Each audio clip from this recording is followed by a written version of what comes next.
Welcome to Pause for the Truth, where you can sit back, relax, and hear an honest dialogue about health, wealth, legal, and social issues. The hosts are Dr. Rogers Kane, family practice physician, and Jocelyn Turner, health education consultant, with co hosts from the Northeast Florida Medical Society and its foundation. Stay tuned for the truth about matters affecting you and your family. We're here to tell you what's really going on and why.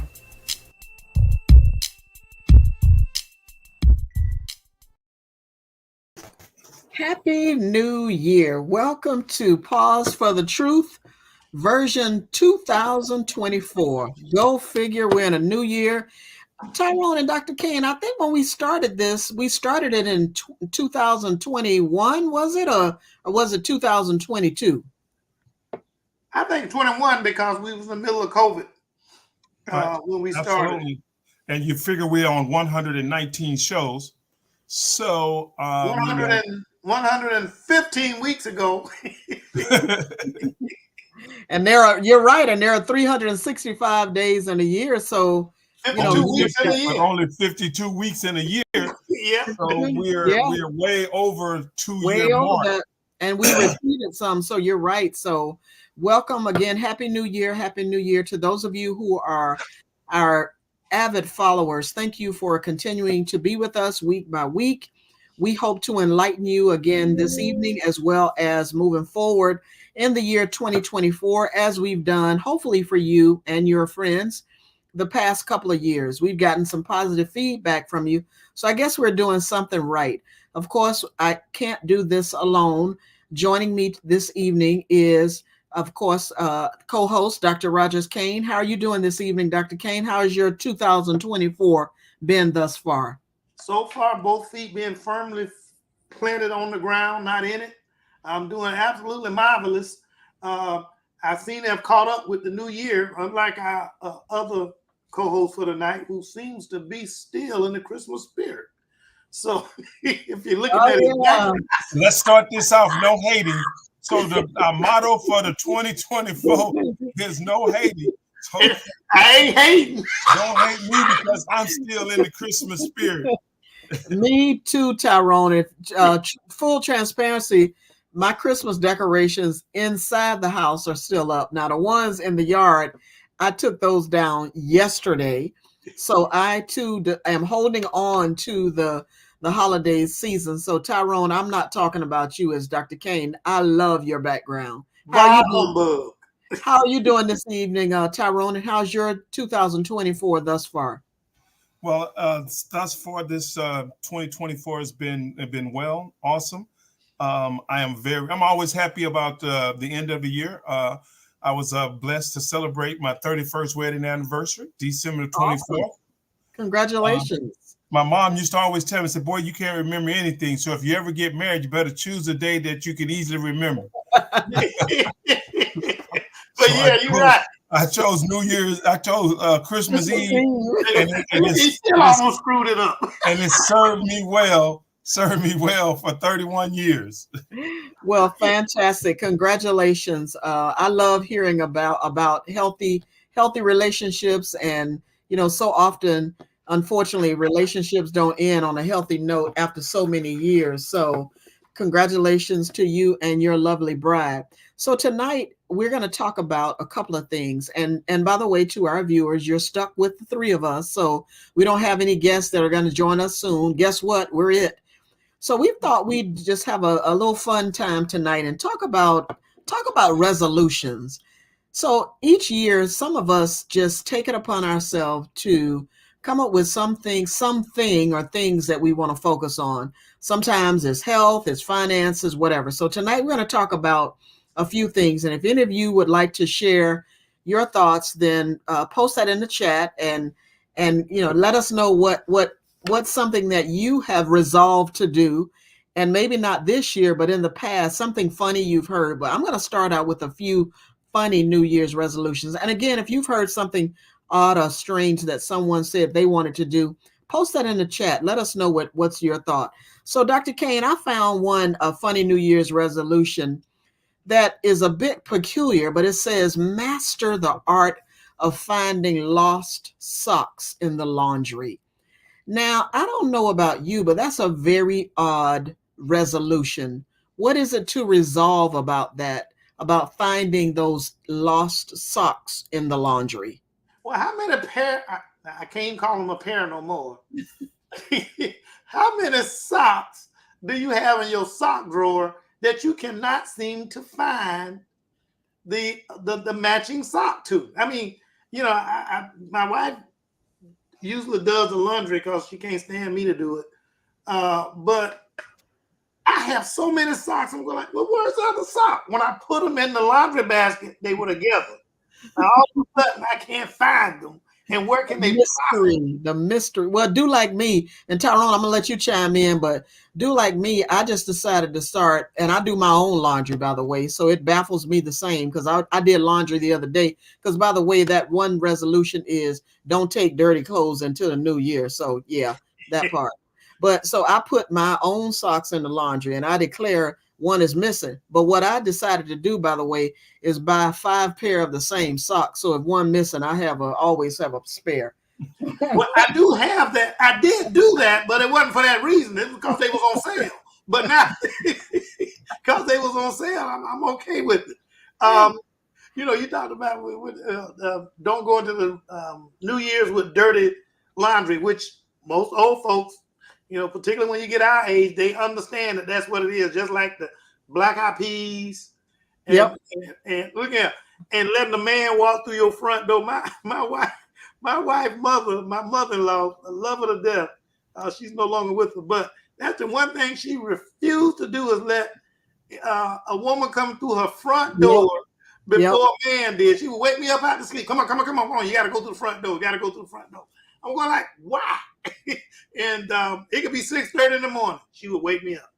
And I just thought about it, to be honest with you, Dr. Kane, because I'm the only one who's gone out the door and come back in. So, oh well, I'm stuck with me. Yeah. Well, maybe you need to change that next year.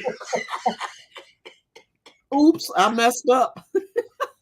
Tyrone, go ahead. One more year. Tyrone, you were going to say something about the mystery of the lost socks in the laundry? Well, you know, I think Dr. Kane said it all. I'm blessed that I don't do laundry often.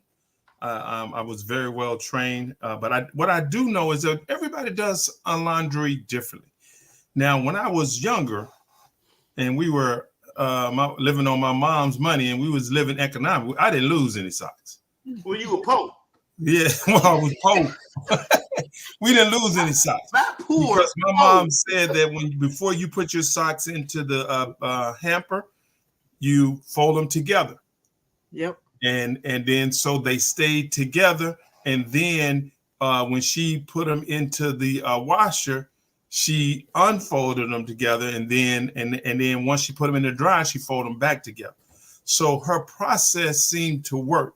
Because, you know, a pack of 6 pack of socks had to last a whole year. A whole year? Man, a whole year. Well, you wasn't poor then. You were just poor. Well, and I was an athlete, so I went through a lot of socks now. So I played sports each and every day. I don't get it because I do the same thing. I put them together. When I take them off, I roll them into each other. But they still come back with one side, with one sock. I can't say one pair of socks, one sock. And I'm going like, what happened to the other sock? It baffles me too, Dr. Kane. I can't figure out unless it got caught up into some other garment that was in the dryer. So I'm still trying to find my other sock, and I put them in there. I know I put them in there. So let me tell you about another funny, I found it just baffled me, become a professional napper and aim for at least 3 daily power naps. Really? Really? That's lazy. That's my definition of what my grandma used to call lazy. Boy, get your A up and go. I mean, what kind of job can you have that you want 3 daily power naps? Makes no sense to me, except a mattress tester. You work from home? You work from home like Tyrone with his computer business, but I'm sure he wouldn't make it. Right, I'm sure his clients wouldn't appreciate that if he's supposed to be on standby if they have issues, that he's napping on the job. I'm just saying. But here's another crazy one. Develop a talent for identifying people by the sound of their sneezes. Really? What? You ain't got nothing else to do. Okay. That's just, I mean, that's just, yeah, They got that's nothing else to do. okay. Here's my favorite one. Achieve the perfect balance between binge watching and productive procrastination. Shit, I thought they were the same. Look here. That just shows you working too much, because there's a big difference. Yeah, look here, I need to get up and mow that yard. But let me finish watching this episode of CSI or NCIS, whatever it might be, on television. I know it's people have some strange ones. Have you all ever heard of any strange resolutions? Have you ever set a strange one? Well, yeah, I had a guy tell me that his New Year's resolution was not to cheat on his wife. I told him I could help him with that. I tell him about the last time he cheated on her. That might not ever happen again for one reason or another. But and that's a true story in terms of him, what he told me in the office, and I'm going like, okay, fine. TMI. That's definitely on the list of unusual resolutions. What about you, Tyrone? What's the funniest resolution you've heard somebody say? You know, I don't often have an opportunity to talk to people about their resolutions. There's some things that I've heard over the years, and they always seem to be related to the spouse. You know what I'm saying? A resolution of, I'm not going to get angry at my spouse anymore. Yeah, right. I've heard that from friends, and I thought, oh, kidoki. Good luck with that one, huh? I said, when you master that, write the book, because you can get rich. That's right. You now understand the woman, and I ain't never seen that. So that one is about the most unusual one that I've heard. So now we've talked about some funny ones. Let's transition and talk about, successful New Year's resolutions. Of course, they have to be specific, achievable, like adopting a healthier lifestyle, learning a new skill.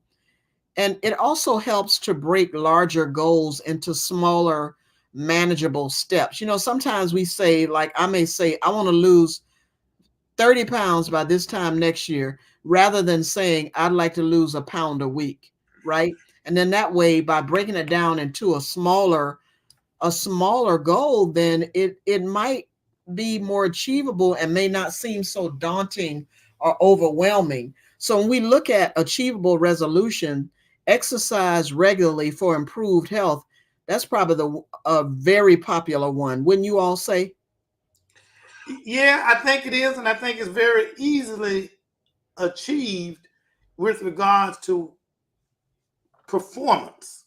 However, with regards to consistency and being, what's the word I'm looking for? Making sure that you do it every day. That's a little bit different, but it sounds reasonable.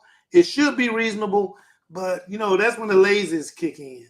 So how can you make that a smaller goal rather than saying exercise regularly for improved health? What do you think you should say? This year, I want to get up off the couch more, or not sit down in front of the TV as much, or limit my television to 2 hours a night. I mean, what could you say in order to make it a more achievable goal, a resolution?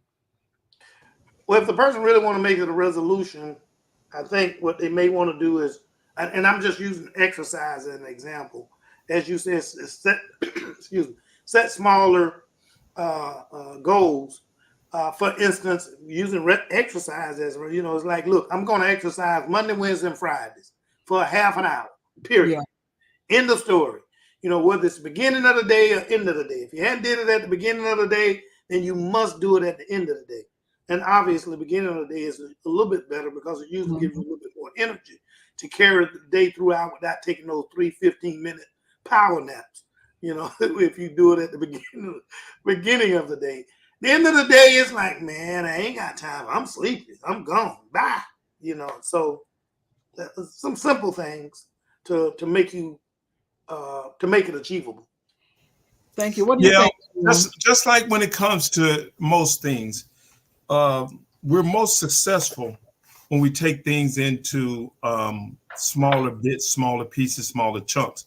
I remember over the course of the previous year, every time we've had a nutritionist on or someone on, and they would say that, you want to start this here process, start small.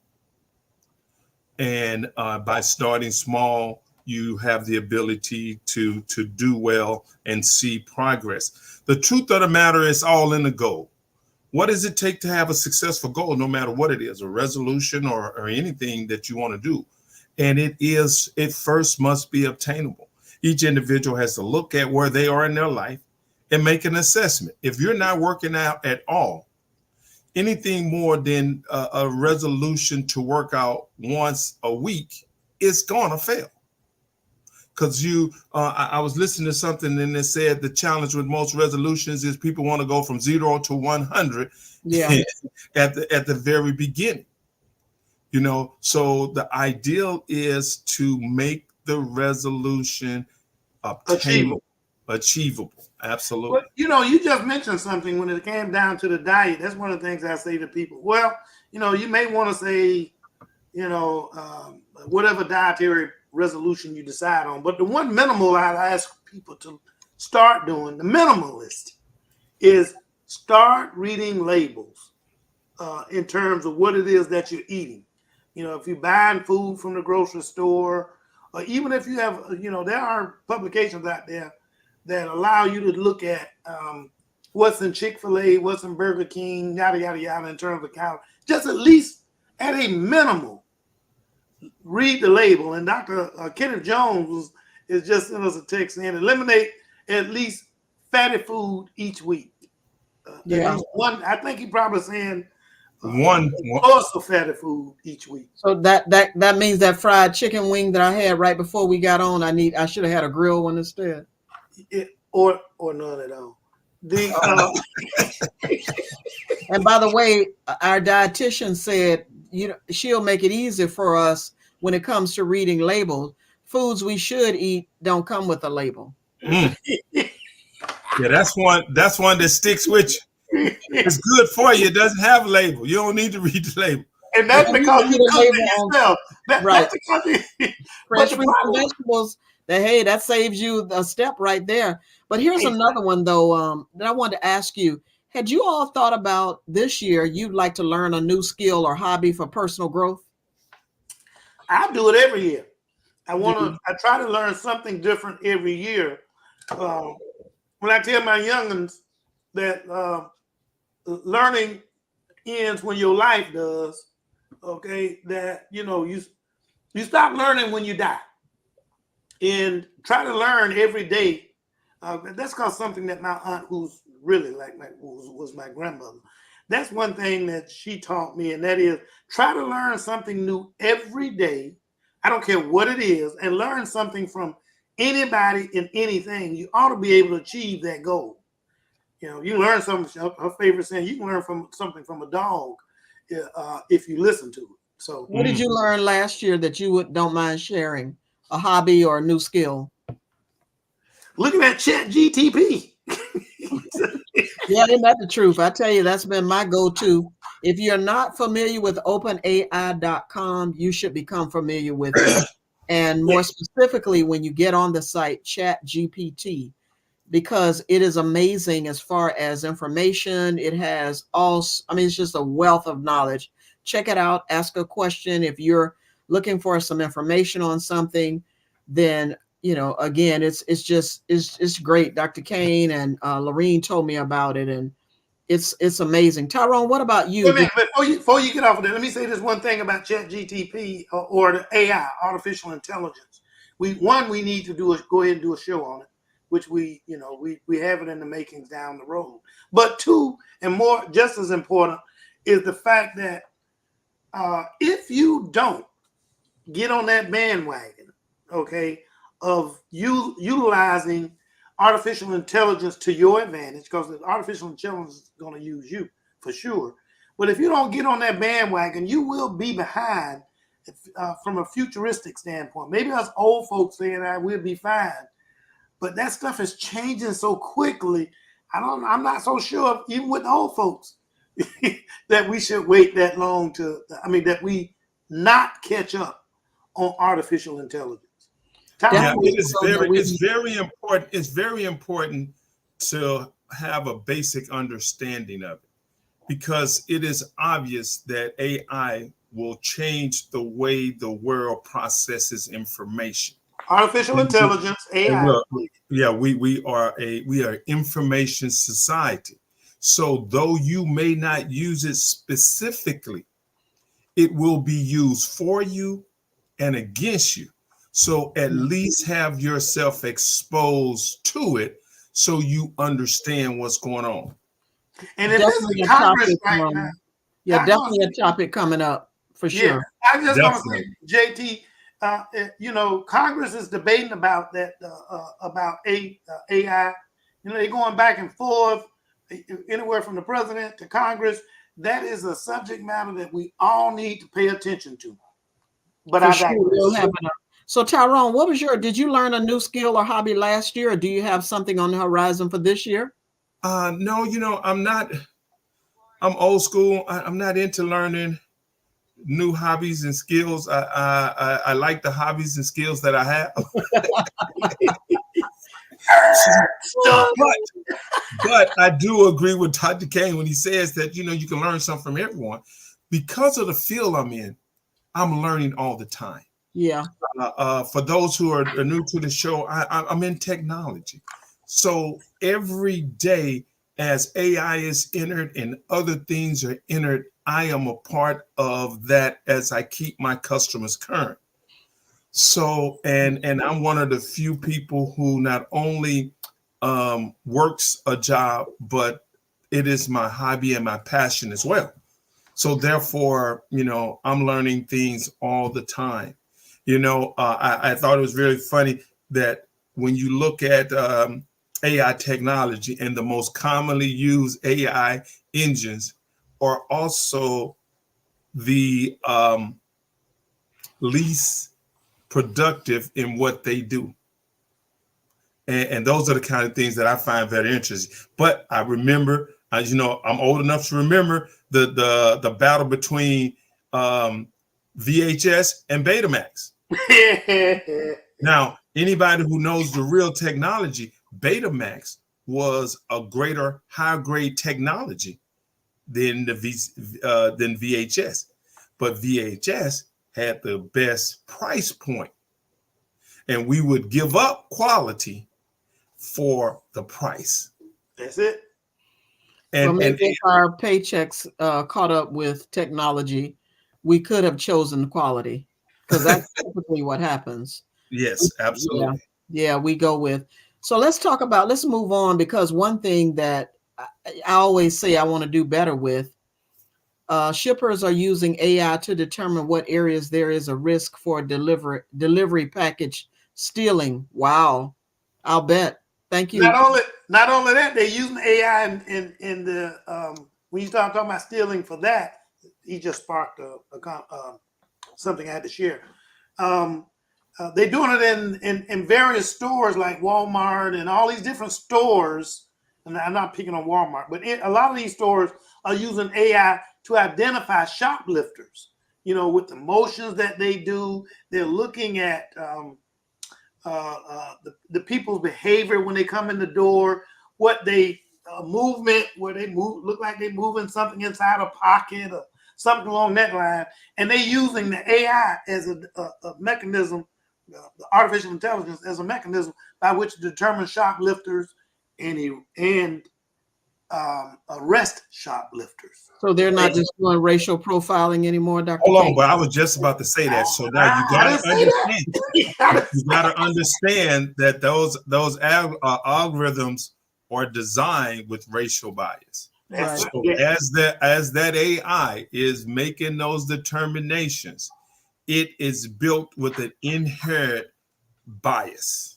Yeah. and not necessarily intentional, but it's an inherent bias. Is exactly what you're saying, Ty. I don't want to argue with anybody about is there intentional bias for AI.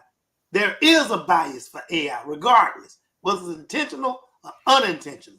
It's just a process by which it occurred that there's a bias against people of color because they don't look at us that like that they should. But Speaking of people of color, Dr. Kane, it's time for our Black History moment. damn, already.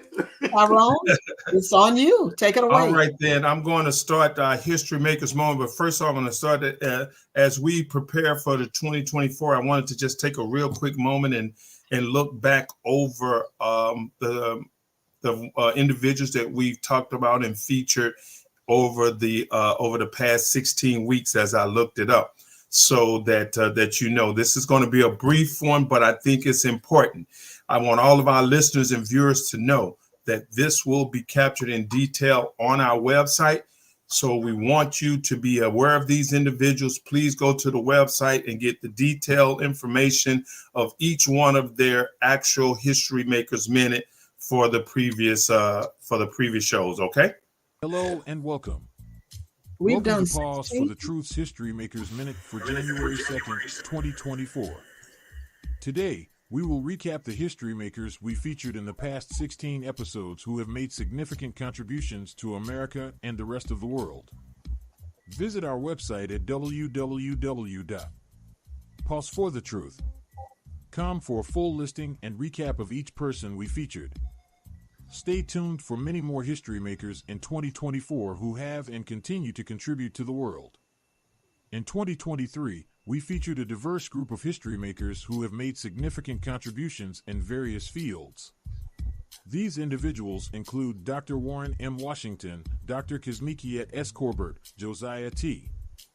Walls, Mace C. Jemison, Dr. James Smith, Carla D. Hayden, Constance Baker Motley, Lewis Wade Sullivan, Dr. George Simpkins Jr., Dr. J. Robert Gladden, Dr. Alex Kennedy, Andrea G. Barthwell, M.D., Chef Carla Hall, Abraham Bolden Jr., and Herman George Kennedy, Ph.D. We covered history makers in fields ranging from addiction medicine and public policy to surgical doctors, food and wellness, Secret Service appointments, and COVID-19 treatment pioneers. If you missed any of these powerful individuals, please visit our website at www.pauseforthetruth.com for a full listing and recap of each person we featured.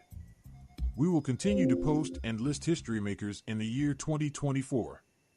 Stay tuned for many more history makers who have and continue to contribute to the world. Hey, one thing I want to say, and that was a great list. We did mention Lewis Wade Sullivan, whom happened to be the very first president of Morehouse School of Medicine. He has an auspicious type resume.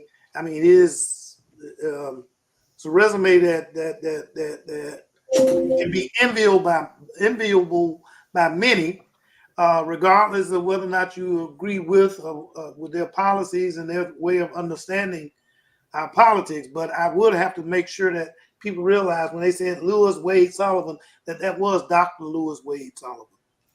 Now, as I was doing this, I thought to add a little bit about each one of the individuals as I was doing it. But what I really wanted is, it would make it entirely too long because these individuals had a long list. It was hard to pull out a short synopsis of what they've accomplished. Mm-hmm. So I made the decision purposely to make it available on our website. There you go. And I want our viewers to be able to go there, and moving forward in the year 2024, that's something you'll be able to find on our website at any given time. So if you're doing research or you're thinking about talking to some younger folks or just interested in reading about history makers, there'll be a new section on our website that has history makers, the ones that we feature, and you'll have a starting point. So that's the reason why it was a little bit shorter than normal, but I wanted to bring that to the forefront. Yeah, that's great. I want to move on a little bit before we move to our next topic, just to give you, because this is a section, a list that is important to me, because when we talk about resolutions, we sometimes don't think about a resolution focusing on community engagement. For example, volunteer regularly at a local charity or community organization. Here in Jacksonville or Northeast Florida, there are hundreds and hundreds of nonprofit organizations, those organizations that people found a need in their community and decide to start an organization.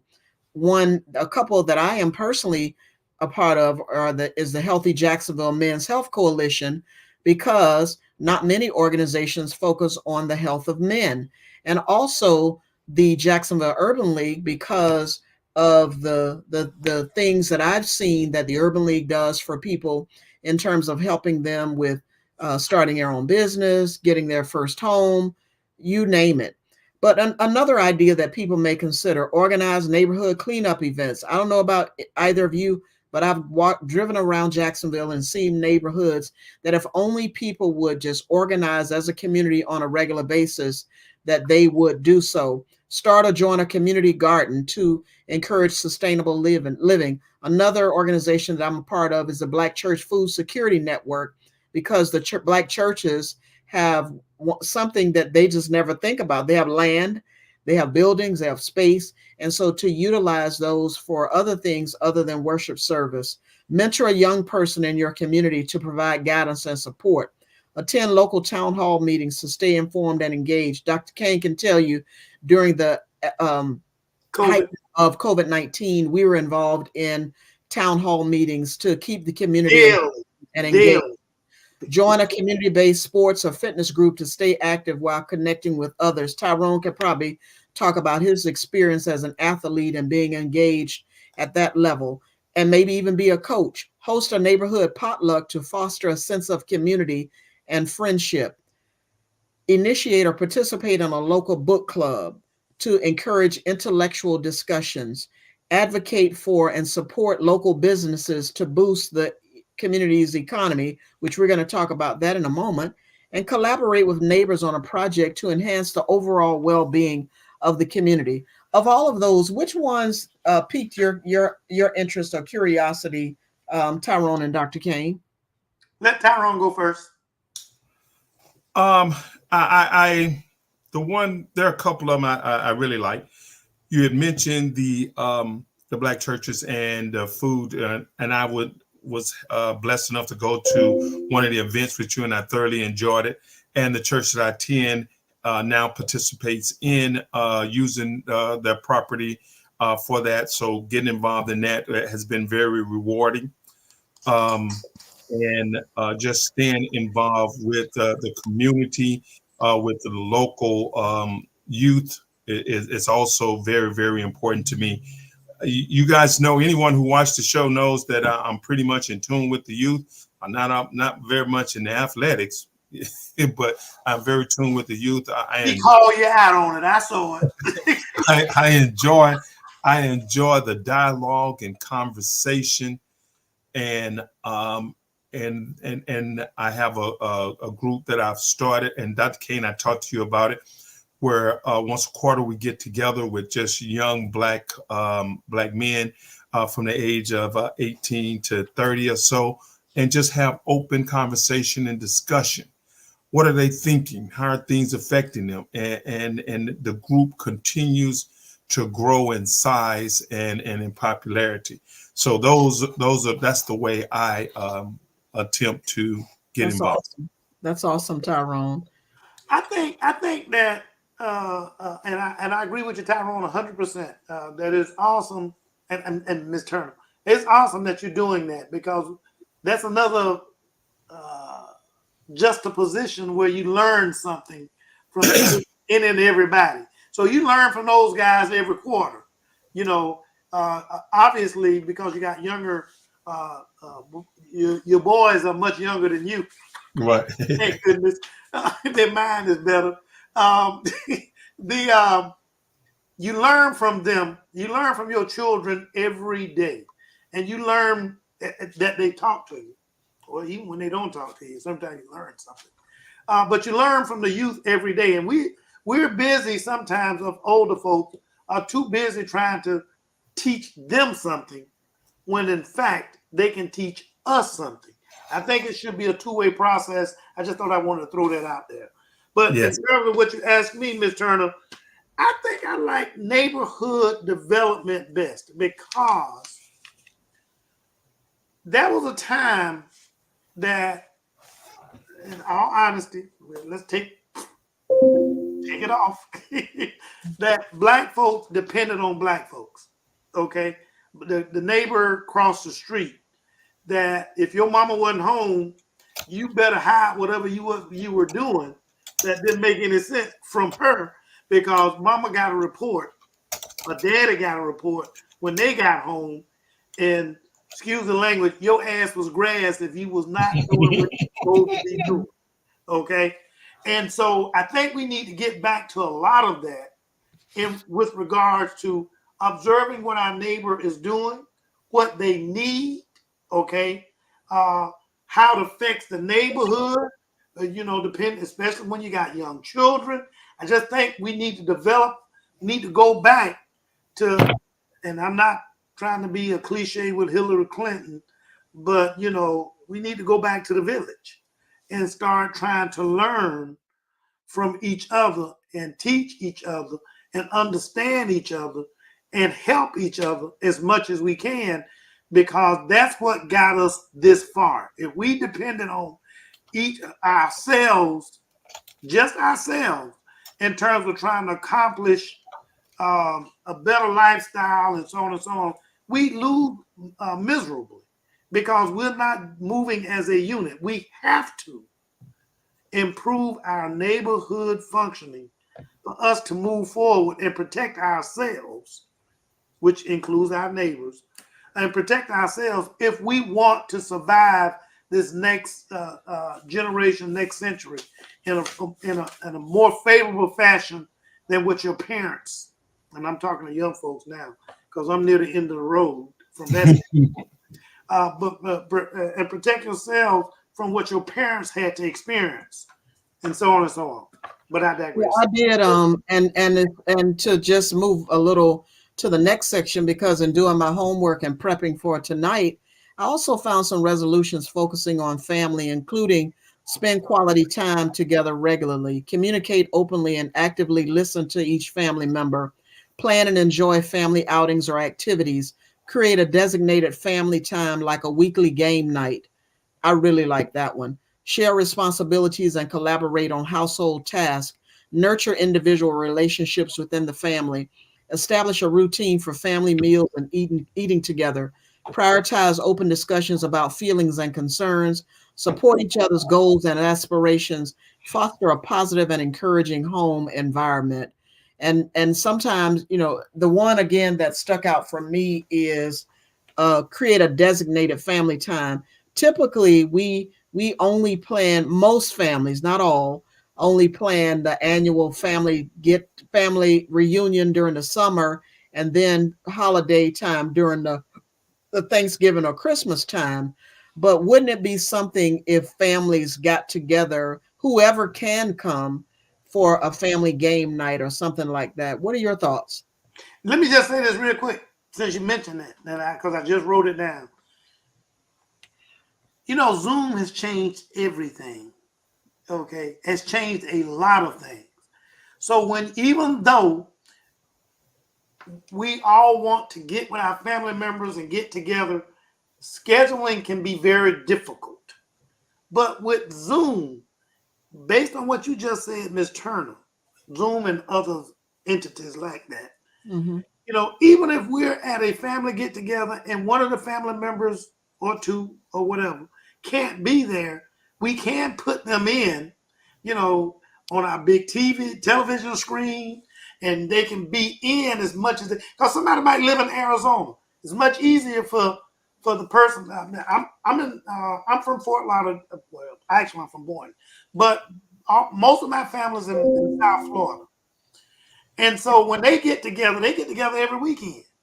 Okay, so it makes a lot of sense that at least at some point, maybe I shouldn't be zooming in on that get together, which is every Saturday, most Saturdays, because of our mom and her age and everything. We all try to get together.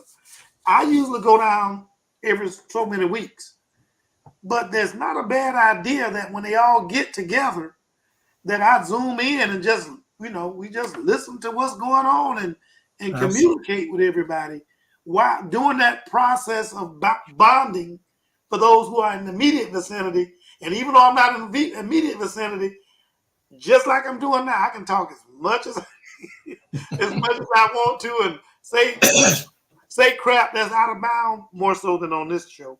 Say crap that's out of bounds and be the same old big head brother that they know, big waterhead brother that they know, and contribute to our family our family get together. Well, I tell you, I'm really big on that, Miss Jocelyn. That's something that I've enacted a couple of years ago when both of my boys moved out and started the process of buying their own home. We enact interesting to consider the things that the boys bring versus the things that we want them to know. But it adds for lively conversation.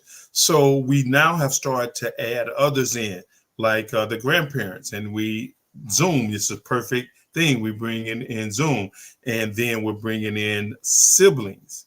So what I've discovered is the larger the group, more complex the dynamics when it comes to family, because so-and-so still don't like so-and-so because they don't even know why at this point, but they still don't like them. So you don't know, they don't know, who knows? So it becomes very difficult. What I've discovered is that if you're generous and consistent and offer them the opportunity, for whatever reason, they feel pressure. They pressure themselves to at least guilt or whatever it is, to at least try, at least come take a look, at least see what is going on. Start down that road. And so that's been the beautiful part.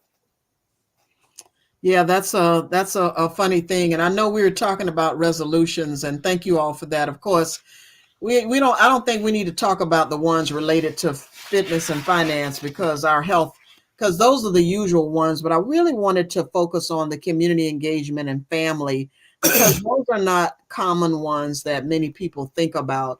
Unfortunately, families seem to only get together when there's a crisis or death, other than the family reunion and the Christmas. But it is an opportunity for people to look within themselves and use technology. Tyrone, I know you had done your homework and found something interesting for us to watch. Do we have time before we end, or do you want to show it another time, or did we? There you go. Yes, I want to go ahead and show it now. So I found this here. This is a little, no, this is not Jacksonville, but this is a little information. And this really talks about, and I'm going to ask our viewers to be patient and watch this with me because it's approximately 10 minutes or so, but it really goes into the ideal concept of New Year's celebration and resolution as it refers to African Americans. At the first day of the new calendar. However, its tradition was not always standard, and the history of New Year's Day is an intriguing blend of customs, beliefs, and practices across different cultures. But for African Americans, our celebration of New Year's Day is linked to the little known Watch Night and Heartbreak Day. So let's talk about it. And if you like stories like this, you can find more stories like this at OneMikeHistory.com. Support the channel, my Patreon page, or buy me coffee in the description below. Give us 5 stars on Apple Podcasts, and please support the YouTube channel. But without further ado, let's get started. The earliest recorded celebration of New Year's Day dates back to 4,000 years to ancient Babylonians. Unlike the current calendar system, which begins the new year in January, Babylonians celebrated in mid-March on the new moon after the spring equinox, which is the day which has the equal amount of sunlight and darkness. This event was a massive religious festival called Akinu. It spanned 11 days, during which different rituals and ceremonies were conducted. In 46 BC, Julius Caesar introduced a solar based calendar known as the Julian calendar, and it replaced the flawed Roman lunar calendar that had been used since the 7th century BC. This new calendar introduced the concept of a leap year, and Caesar declared that January 1st was the first day of the year to honor Janus, which was the Roman god beginnings and tradition, and was portrayed with two faces facing in opposite directions. While January 1st is accepted as New Year's Day in Rome, many cultures continue to celebrate New Year's Day on different dates that were significant in their own calendar. Usually, this involved agrarian or astronomical events. For example, during the Middle Ages, in Western Europe, New Year's Day was celebrated on March 25th, which was the Feast of Annunciation as the beginning of their year. Gradually, Western countries would move back to January 1st. This shift largely occurred due to the Gregorian calendar's adoption, named after Pope Gregory XIII. Introduced this calendar in 1582. The Gregorian calendar aimed to bring about a shift in Christian celebration of Easter closer to the time of year it was observed when the early church was founded.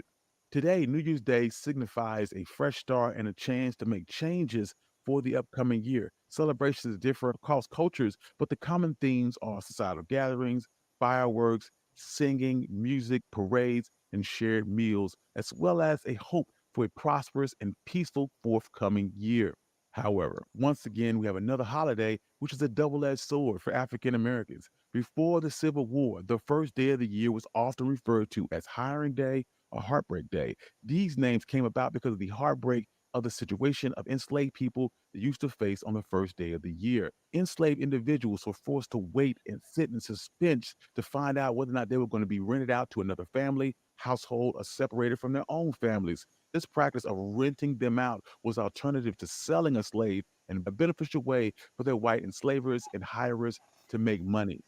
The idea of hiring out an enslaved person was not uncommon in the South. Historian Alexis McCrossan would explain that hiring day was a large economic system. Most of these payments and debts were taken care of on New Year's Day. This activity did take place all year long, but it was especially concentrated to New Year's Day. On this day, contracts between buyers and sellers, as well as between enslaved and their owners, could start and end. These agreements would often be conducted between friends and family members, businesses, associates, and enslaved people were sometimes exchanged in town squares, courthouse steps, and even on the side of the road.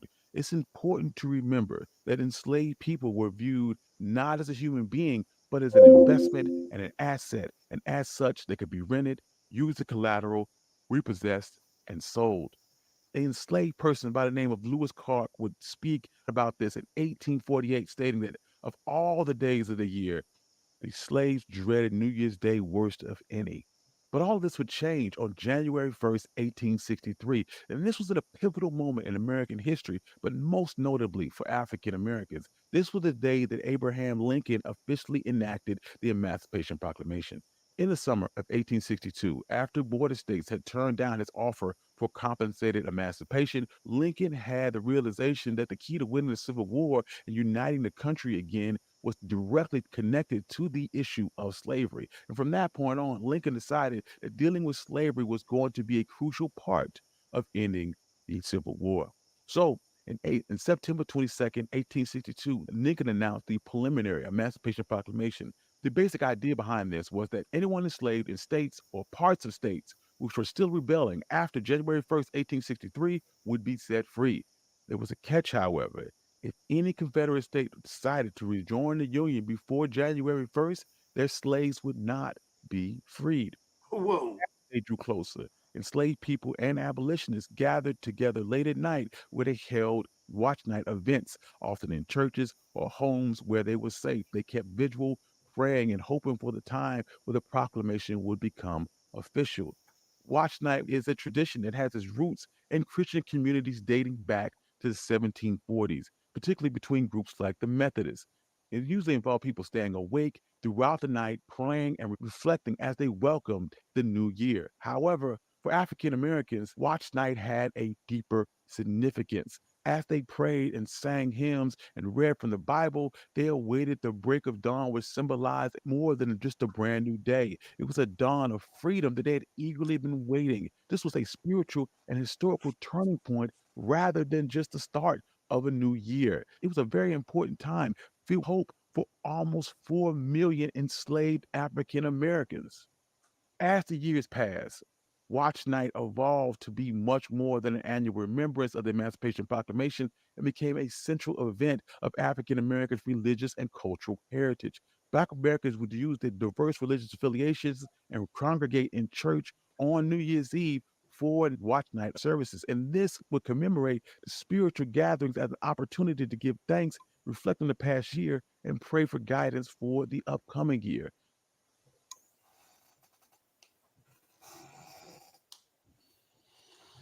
Whoa. Wow, that was interesting. That was definitely some history that I never knew about. Tyrone, thank you for sharing that. Awesome. Yes. If you notice, we didn't get through all of it. You know, absolutely. One of the things that was very educational to me was Watch Night. Yeah. You know, that's one of the things. Go ahead. The thing that was educational to me was the renting of slaves, and right. They said that if a person see, I didn't know anything about it. I knew about selling, but I didn't know about renting. Mm-hmm. But it also said that a slave could be repossessed. I mean, so when we hear that they treated slaves as property, it is hard to sometimes fathom, because in our minds we still see slaves as people, but they truly believed and treated them like they were property. He said that they could be repossessed. They could be used as collateral. You know what I'm saying? So that was the most surprising thing to me. I wanted to say this very quickly for others who are watching the show. I am going to make the whole video available with this here podcast. Please go check it out. There's additional information in there that is as moving as what you've already heard. When you hear them talk about the black eyed peas and the cornbread, it is really going to be good for you to hear. You know, you talk about repossess. That's what happens when you rent a couch, rent a car, buy a car. I think you buying a car. You know, you being repossessed just like you were a 1998 Mustang, and here it is 2005, and you hadn't paid it off. You got repossessed the same way as a slave. So it is. I mean, it's mind-boggling when people don't really think about what their ancestors went through. For me, you, and JT to be on this podcast right now, it would not have been possible if it was not for what my mama went through, and her mama went through, and their mama went through, and so forth and so forth. You know, and I said mothers, but I'm also talking, referencing fathers, sisters, brothers, with everything that they had to go through. That's the only reason that you and I are able to sit here right now and do what we're doing. Now, Miss Jocelyn, what was it that struck you, Miss Jocelyn, is interested on that video? You've already said it. Yeah, the renting and just the, I think during Black History Month, we should really revisit this topic as a reminder to folks who take things for granted, and knowing that it's something that people sometimes want to suppress because their ancestors did it. But unfortunately for us, it's still fresh in our minds because we know what our ancestors went through. And even the discussion on the monuments being taken down in Jacksonville this past week, that today the city councilman president wanted to, he had a conversation. They met about it in council. And I guess maybe I'm just naive in thinking that, gosh, there are so many important more things that our city. Thank you as always for listening to us. And we hope in the future that we will enlighten you on more topics as we've done in the past. And we are going to introduce some new concepts this year. One of the things we've been kicking around is, particularly Tyrone and Dr. Kane, is to feature a local Black business, because so many African Americans in our community own Black businesses. And we all know that small businesses are the heart of many communities. They're in neighborhoods where that sometimes don't have a big business. And so they provide essential services for us. So we will start featuring a Black business, small Black business. So if any of you would like to be featured, then send us an email at info@pauseforthetruth.com. And of course, as always, we want you to follow us on YouTube, follow our channel on YouTube, because we are trying to grow, because we are a business. Although we are volunteers, we don't get paid to do this. We get paid in enlightening people. But in order to stay on the air, the more people that follow us on or like our page, I'm sorry, I'm not saying it right, but following us on YouTube, then our YouTube channel, growing our audience, helps us to get the messages and the words out. But Tyrone and Dr. Kane, what are you looking forward to on the podcast as we move forward into this new year? Let me take a moment real quick. Let me take a moment real quick and get tagged in for what Ms. Johnson was communicating to you. If you're a first-time listener, you're an old-time listener, we appreciate the fact that you take the time and come to us. We labor to bring what we think is important information. But in order to do this here, we do need your help. We need you to let others know about our show. We need you to take that extra minute when you go to Pause for the Truth and click on the button there, or the large logo that says subscribe as a YouTube follower. It's not a lot to ask, but it does help us as we seek to grow our audience, as we seek to give more important information to a more diverse group of individuals. So that's very, very important. Dr. Kane and I have talked, and there are some things that we want to do as we embark on this year 2024. One of the things that we already mentioned was that now when you go to our website, you're going to be able to see the individuals who we've talked about in the History Makers Minute. I think that's going to be very important. I think it's going to be hopefully used as a resource, but sometimes you come in the middle, or you hear a little bit, or you just want to refer, or you want to send somebody to it. So we want to make that available for you.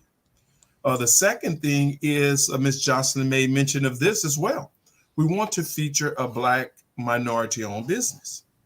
Now, in conjunction with that, at the end of each one of our shows, we're going to have a flyer or information about a Black-owned, minority-owned business, but we're going to keep that information on the website as well. I found it very interesting when I asked some of my friends, did they know of and have contact information for any Black-owned businesses? They say, no, I just go to Google and search. I say, okay, then go to Google and search and see what you get. They called me back. They was like, oh, I'm surprised. I thought I could just pull it up by putting Black-owned business Jacksonville and it just pop up. No. We talked about earlier in this year's show the way the algorithms work. And there's no priority for Black and minority business in the algorithms. Okay, so we need to make that information available to our viewers and our listeners. Remember, algorithms are what Google and all these other professional marketeers use by which to reach people and who they think are more attunable to what they want to reach them about. And what I want our audience to understand is that we're here for them and ourselves, because we believe in a community and we are part of that community. And we try everything we can, and we that is at our disposal to make sure that people know this is a community project. Yes. We really have to improve on our community, not because we're bad people, but because we're trying to climb a greased flagpole. You know, that's cheating. When somebody greases the flagpole and you got to get up to the top, or you get, even if you just got in the middle where everybody else was at, it's very difficult to accomplish when you have a greased flagpole. Okay, learn that up at FAM. Anyway, the so a couple of things I just want to run past real quick. We do want to improve our website for notification education. I think we are doing a great, an excellent job, but we can do even better because we want people to know more about us, know about more about themselves and about their community. This is not a unilateral project. This is one of those projects that we're trying to reach as many people as we can to get an understanding of themselves if they don't have it already. Most people should understand themselves, but just in case they need a little lead into it, we try to offer that help that they may need. We're also looking to list all the organizations, as Tyrone said, especially those that are Black owned. And some people going, why you got just list Black owned?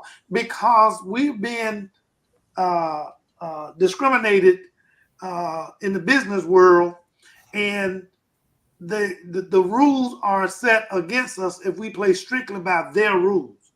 You know, our rules should be notification of the availability of our of Black-owned services.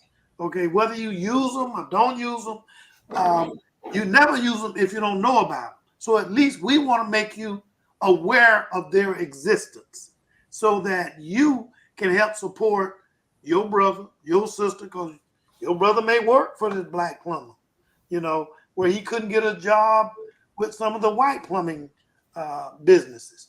And it's not anti-white, it's more about community and making sure of what's available is for people of your community to have that marketing and availability of people knowing what kind of services they provide, because they can do just as, if they go work for this white-owned company, you're satisfied. But if they work for themselves, you may not be as satisfied, even though the work may be exactly the same. Mm-hmm. You know, what Tyrone says in terms of being, you know, call Tyrone, he runs into it all the time to where, you know, he's looked at differently because he's Black, even by other Black folks. And you're still trying, it's like, okay, so what gives you the comfortability that the white man organization is better than this Black man organization? And again, this is not about being racist as much as it is about being educated and knowing exactly that people are people. There's no difference whether you're white, Black, blue, green, or yellow, other than the individual. The individual may think differently from the group at large. And that can be a pretty powerful statement, particularly if that individual is powerful. And what we have to look at on this show, what we're trying to do is make sure that people help us bring all the news that's available to them, whether or not it is political, medicinal, societal, or whatever other definition you're looking at, because they're all interconnected. You can't separate your health from politics, you know, because those politicians affect what's available for you to do with about your health. Abortion. I'm not voting right, wrong, or indifferent, but politicians are voting on it, and that affects many people's health. Okay, and I can go down, you know, down the line, keep going. So all I want to do is make sure that people understand. And this show is not free. That's the last one. Next to the last thing I'm gonna say. This show is not free. We pay. We all pay to make sure this program is produced. Okay, and because we all have vested interest in our communities, in our families. And so we put forth our time, our money, and all our efforts toward educating our community, not because we think we're holier than anybody else, but because we also recognize the success of the community represents the success of us. Yes. As a group, whether Ms. Turner, she's looking after her family and what works for her family and making sure her family is safe, while at the same time she's looking at the community and doing the same thing.